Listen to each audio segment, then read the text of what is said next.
ako makuha valid ID para makuha na ako kung ayuda. Ma'am, yan lang. Kapag ko rin, ma'am.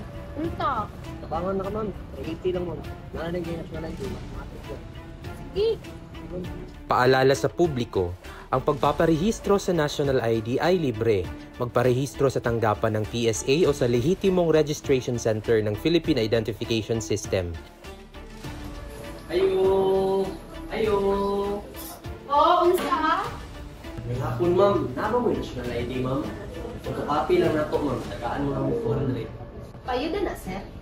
Paalala sa publiko, huwag ninyong ibigay o ipakita ang inyong national ID sa kahit na sino, kahit na alokin kayo ng pera dahil naglalaman ito ng inyong pribadong impormasyon.